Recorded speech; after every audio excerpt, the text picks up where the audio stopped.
It looks like mod builds are really on the rise right now. Well, I'm not complaining, honestly. Hey yo, it's Cyber's late!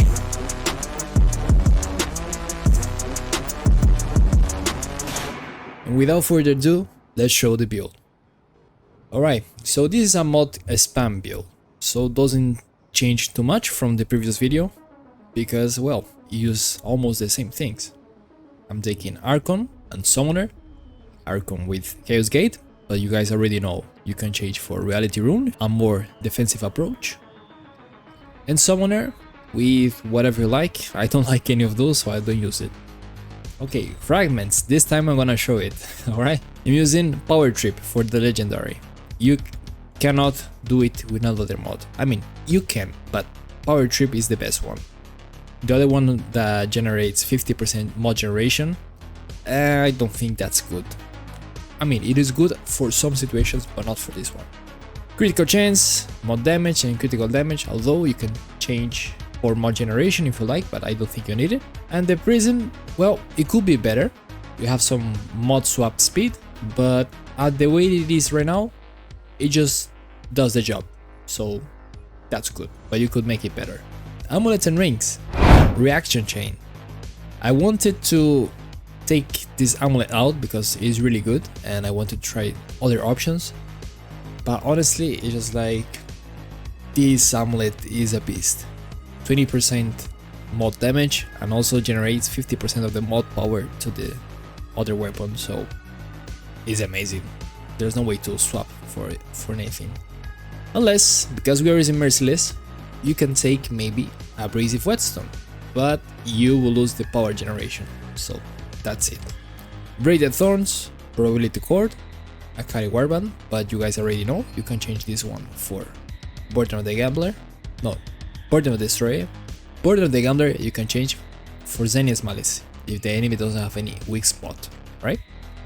So one weapon you already know, I'm using Merciless, but we're not using the primary fire, we're using only the mod, alright? With Pressure Point. So these two, the mod and the mutator together, they have an amazing stagger damage value. And stagger, I think, is a really overlooked stat because not many people build around it, right? And with this build, I think you have more than enough to stagger a lot of enemies and bosses. And for the second weapon, I'm taking Astral Burst with feedback. And maybe you're thinking, why I'm taking feedback here and not here? Because Pressure Point is just a close range mutator, right? It's all in 7 meters. There's no way to amplify that. But basically I'm taking feedback with Astral Burst because Astral Burst does way more damage than Bloodline. That's the only reason. But depending on the situation, you could change the mutator back and forth, doesn't matter really. But this way I think is the best one, because you can spam more Astral Burst.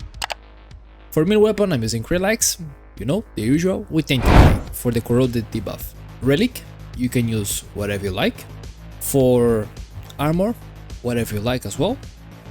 And traits, I think the way they are right now, just you can see here on the screen, they are fine. If you want to change something, maybe you could take it out Insight, you don't really need it.